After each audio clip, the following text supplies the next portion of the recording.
Hi friends, welcome to our channel. అందరు ఎలా ఉన్నారు? సో నేనైతే చాలా బాగున్నాను. ఇక ఇప్పుడు మాట్లాడుతున్నాను కదా, నిన్న షార్ట్ రూపంలో అయితే చిన్న బిట్ అయితే వదిలేశాను. ఏంటంటే మా పెదబాబుకి ఎగ్జామ్ అయితే ఉండింది. ఎగ్జామ్ సెంటర్కి అయితే వెళ్ళామన్నమాట. సో అక్కడ వచ్చేసి చాలామంది పేరెంట్స్ చూడండి, ఇంకా మాకు ఇక్కడ కూర్చోడానికి ఒక ప్లేస్ అన్నా ఉండింది. చాలామందికి అది లేక చెట్ల కింద కూడా కూర్చున్నారు. సో అక్కడ ఎలా ఉంది సిచ్యుయేషన్ అని నేను ఒక చిన్న షార్ట్ అయితే తీసి పెట్టాను అనమాట. దానికి సంబంధించిందే ఇప్పుడు నేను చూపించే ఈ వీడియో అనమాట. చాలాసేపు ఒక 3 hours దాకా అక్కడే కూర్చున్నాము. ఎండ వస్తుంది అయినా తప్పదు కదా. సో పిల్లల కోసం పేరెంట్స్ ఎన్ని ఇబ్బందులైనా పడతారు, వాళ్ళ కోసమే ఉంటారు కదా. నాకు అనిపించింది ఏంటంటే నేను ఎగ్జామ్ రాసేటప్పుడు కూడా మా డాడీ అలానే వెయిట్ చేసేవారు బయట. సో ఇప్పుడు మా డాడీ ప్లేస్లో నేనున్నానమాట. నాకు అనిపిస్తూ ఉండేది నిజంగానే ఆ టైంలో, చదువుకునే టైంలో పేరెంట్స్ వాల్యూ మనకు అంతగా తెలియదు. బట్ మనం పేరెంట్స్ అయిన తర్వాత మనకి వాళ్ళ వాల్యూస్ అనేవి గుర్తొస్తూ ఉంటాయి. వాళ్ళు మన కోసం ఎంత హార్డ్ వర్క్ చేశారో, ఈరోజు మనం మన పిల్లల కోసం హార్డ్ వర్క్ చేసేటప్పుడు వాళ్ళు బాగా గుర్తొస్తారనమాట. సో నాకైతే మా నాన్న బాగా గుర్తొచ్చారు. ఇంకా తర్వాత నేనేం చేశానంటే మార్నింగ్ ఇంటి నుంచి వచ్చేటప్పుడే పులిహోర అయితే కలిపేసి తెచ్చేసుకున్నాను. ఎందుకంటే ప్లేస్ మనం వెళ్ళినప్పుడు అక్కడ ఫుడ్ పాయింట్ ఏమన్నా ఉంటుందో ఉండదో తెలియదు. గబుక్కున 2 పిల్లల్ని తీసుకొని పోయినప్పుడు మరి వాళ్ళకి ఆకలేస్తే వాళ్ళకి తినాలంటే ఏదో ఒకటి ఉండాలి కదా. మళ్ళీ మార్నింగే ఇంటి నుంచి బయలుదేరాల్సి వచ్చింది.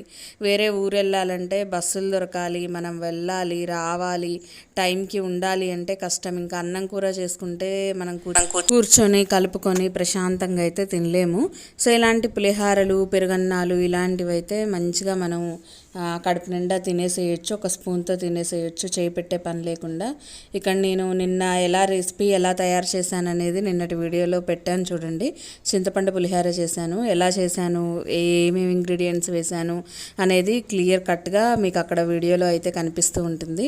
ఇక ఇక్కడ నుంచి కొద్దిగా దూరం ముందుకెళ్ళామండి. ఆ ఎండకి తట్టుకోలేక ఒక గంట సేపు అయితే కూర్చున్నాము. ఇంకా ఆ తర్వాత విపరీతమైన దప్పికేసింది. ఇక నీళ్లు కూడా వేడయ్యాయి అన్నమాట. బ్యాగ్లో సైడ్న తెచ్చుకున్న వాటర్ బాటిల్ కూడా ఆ వేడికి ఫుల్ వేడెక్కాయి. మసులుతున్న నీళ్లు తాగితే ఎలా ఉందో అలా ఉంది. ఇంకా లాభం లేదు, ఏమన్నా కూల్ డ్రింక్స్ తెచ్చుకుందామని అలా వెళ్తే దాదాపు చాలా దూరం ముందుకు వెళ్ళాక ఒక చిన్న షాప్ ఉందండి. అందులో కూడా కూల్ డ్రింక్స్, నేను అడిగిన కూల్ డ్రింక్ అయితే లేదు. నేను మామూలుగా అయితే థమ్స్అప్ తప్ప ఇంకా వేరేది ఏది నేను ఇష్టపడను. అయితే థమ్స్అప్ అడిగితే అక్కడ వాళ్ళ దగ్గర థమ్స్అప్ లేదు, స్ప్రైట్ లేదు, ఫ్యాంటా లేదు, అవి ఏవీ లేవు. పెప్సీ మాత్రమే ఉందన్నారు. సరే ఇంకేదో అంటారు కదా, ఏది లేనప్పుడు తప్పదు కదా, ఇంకా మనం ఏదో ఒకటి తీసుకొని తినంది తాగంది అయితే.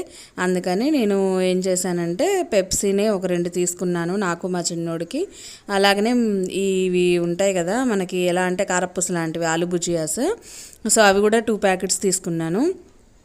ఆకలేసినప్పుడు గబుక్కున ఏదన్నా తినాలన్నా తాగాలన్నా అక్కడ ఏం దొరక్కపోతే ఎంత ఇబ్బందోనండి.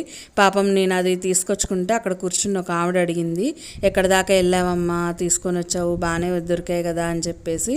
సో ఎక్కడా లేదమ్మా, రౌండ్ దాటిన తర్వాత ముందుకెళ్ళాక ఒక చిన్న షాప్ కనిపించింది, అక్కడ ఉంటాయి తెచ్చుకోండి అని చెప్పాను. ఇంకా అలాగా అక్కడ ఎగ్జామ్ అంతా కంప్లీట్ చేసుకొని రివర్స్ బయలుదేరి వస్తుంటేనండి, బస్సు ఆగుతుందో లేదో తోసుకుంటూ జనాలు అయితే ఎక్కేశారు. మాకు సీట్ దొరుకుతుందా లేదా అని భయపడ్డాము. మా పెద్దోడు ముందే బ్యాగ్ లోపలికి వేయడం వల్ల మా సీట్ అయితే మాకు అలా ఉండిపోయింది.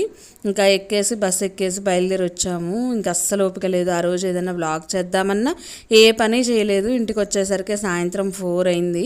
ఇంకా అడ్డం పడ్డట్టు అయిపోయింది నా పని. ఇంకా ఆ తర్వాత నెక్స్ట్ డే మార్నింగ్ నేను వంకాయ పచ్చికారం ఫ్రై అయితే చేస్తున్నాను. ఈ రెసిపీ మీకు తెలుసో లేదో నాకు తెలియదు, బట్ మీరు తిన్నారంటే తింటూనే ఉంటారు, వదిలిపెట్టి ఉండలేరు అనమాట. ఒకవైపు ఏమో ప్రెషర్ కుక్కర్లో నేను ముద్దపప్పు వేసాను. కందిపప్పు ఉడికేస్తాం కదా ముద్దగా, సో అదనమాట ముద్దపప్పు అంటే. ఇందులో నేను ఏం తాలింపులు కానీ ఏమి ఆకులు ఏవి వేయను అనమాట. ఇంకా అలానే ముద్దపప్పే వండేస్తాను. ఇటు పక్క వంకాయలు మంచిగా వేగిన తర్వాత మీకు కలరు వేగినట్టు అర్థమైపోతుంది కదా. ఇంకా ఆ సమయంలో మనం వేసుకోవాల్సిన పచ్చికారం అంతా కూడా ఇలా వేసేసుకొని టేస్ట్కి తగ్గ సాల్ట్, సాల్ట్, అలాగనే పసుపు ఇవన్నీ కూడా వేయాలన్నమాట. అయితే నేను పచ్చికారంలో వేసేటప్పుడే 1 టీ స్పూన్ జీలకర్ర అయితే వేస్తానండి. ఎందుకంటే జీలకర్ర పచ్చికారంలో నలిగితే మంచి వాసన వస్తుందన్నమాట, అందుకని నేను వేస్తాను. అయితే మీరు ఈ రెసిపీ చేసేటప్పుడు ఎప్పుడైనా సరే సన్న మంట మీదే చేయండి. గంట అయినా పర్లేదు, మీరు మాత్రం సన్న మంట మీదే చేయండి. పెద్ద మంట పెట్టినట్టయితే మీకు పచ్చికారం కలర్ మారిపోతుంది తప్పించి ఆ రుచి ఆ వంకాయలకు కూడా పట్టదనమాట. సో మనకి వంకాయ పచ్చికారం పీల్చుకుంటేనే నోటికి తినేటప్పుడు చాలా బాగుంటుంది. సో సన్న మంట మీద ఒక అరగంట సేపు అయితే వేయించండి, చాలా బాగుంటుంది. ఇక్కడ నేను ప్రెషర్ కుక్కర్లోది పప్పు అయిపోయింది అన్నాను కదా, ఇంకా మూత తీసాను, విజిల్ తీసేసి ఇంకా ఆ తర్వాత ఇలా కలితిప్పేసుకుంటున్నాను. నేను ఉప్పు ఎప్పుడైనా పప్పు కడిగి ఒకేసారి మంట ఆన్ చేసే ముందే నేను కందిపప్పులోనే సాల్ట్ అయితే వేసేసుకుంటాను. తీసిన తర్వాత వెయ్యను, ఎందుకంటే సాల్ట్తో ఉడికితే బాగుంటుందని నాకు అనిపిస్తుంది. అందుకనే నేను స్టార్టింగే సాల్ట్ వేసి ఉడకబెట్టేస్తాను అనమాట. ఇక మనకి పప్పు అయితే అయింది, ఇటు పక్క వంకాయ పచ్చికారం అయితే అవుతుంది. అలాగనే మా ఇంట్లో పప్పు చేసినా ఏది ఉన్నా లేకపోయినా జనరల్గా చారులు, రసాలు ఇలాంటివి మస్ట్ అండ్ షుడ్ అనమాట. అవి లేకపోతే తినే సాటిస్ఫాక్షన్ మా ఇంట్లో వాళ్ళకు ఉండదు. సో ఈజీ ట్రిక్స్ తోటి టమాటా చారు అనేది ఎలా ప్రిపేర్ చేస్తాననేది చూపిస్తాను చూడండి. ఇప్పుడు మనం ముందుగా కొంచెం తాలింపులు అవన్నీ వేసేసుకొని ఎండుమిర్చి, కరివేపాకు, అలాగనే ఇంగువ కూడా వేసేసుకొని పచ్చి టమాటాలు నేను ఇలాగ మిక్సీ పెట్టాను. ఒక 4 చిన్న సైజు టమాటాలు ఇలా గుజ్జు అయ్యేటట్టు మిక్సీ వేసేసాను అనమాట. అయితే ఈ టైపు చారు మీరు ఒక్క 10 నిమిషాల్లో ప్రిపేర్ చేసి పక్కన పెట్టేసేయచ్చు అనమాట. టేస్ట్ కూడా అంతే బాగుంటుంది, అంతే రుచిగా ఉంటుంది. సో ఇప్పుడు అన్నీ వేగిన తర్వాత, తాలింపు దినుసులు అన్నీ వేగిన తర్వాత ఈ టమాటా పల్ప్ ఏదైతే ఉందో అది మొత్తం కూడా ఆ తాలింపులోనే వేసేసుకోవాలి.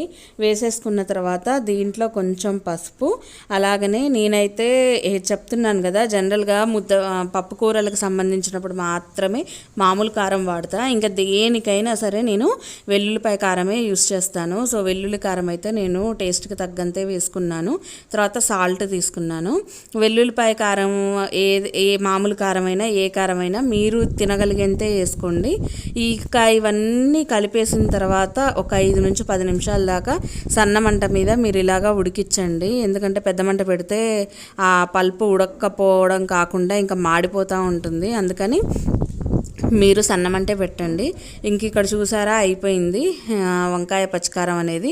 కారం కూడా చక్కగా కొంచెం కలర్ మారింది. మీరు గమనించినట్టయితే స్టార్టింగ్ మనం వేసినప్పుడు పూర్తిగా గ్రీన్ కలర్ ఉంది, ఇప్పుడు ఆ గ్రీన్ కలర్ అనేది తగ్గింది, అలాగనే వేగింది. ఇంతకంటే ఎక్కువ వేయించుకుంటే ఇంకా పచ్చికారం అసలు నోట్లో కూడా పెట్టుకోలేరు, ఎండిపోయిన ఆకులు అయినట్టు అయిపోయిద్ది అనమాట. సో ఆ టైప్ రాగానే మీరు ఆపేసుకోవచ్చు. ఇటు కూడా చూడండి, అది మంచిగా ఉడికి కొంచెం ఆయిల్ లాగా పైకి అయితే తేలుతూ ఉంది.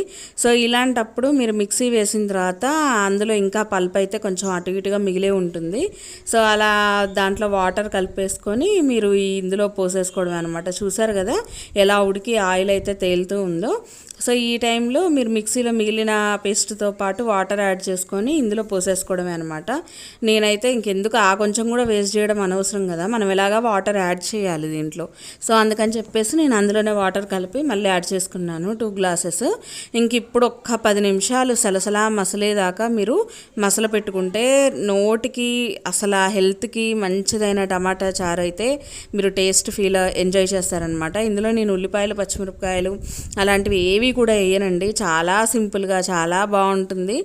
10 నిమిషాల్లో మీరు రెడీ చేసేయచ్చు, ఏ అవసరం లేకుండా చాలా బాగుంటుంది. నేను నిజంగా చెప్తున్నాను, మీరు ట్రై అయితే చేసి చూడండి, మీరే చెప్తారు నాకు చాలా బాగా కుదిరిందక్క, బాగుందన్నారు అని చెప్పేసి. ఇంకా వీడియో అయితే ఇదేనండి. ఎక్కువసేపు తీయాలన్నా నేను ఇంట్లో లేకపోవడం వల్ల తీయలేకపోయాను. సో రేపటి వీడియోలో మరెన్నో విషయాలతో మీ ముందుకు వస్తాను. అలాగనే మన ఛానల్ నచ్చితే ప్లీజ్ సబ్స్క్రైబ్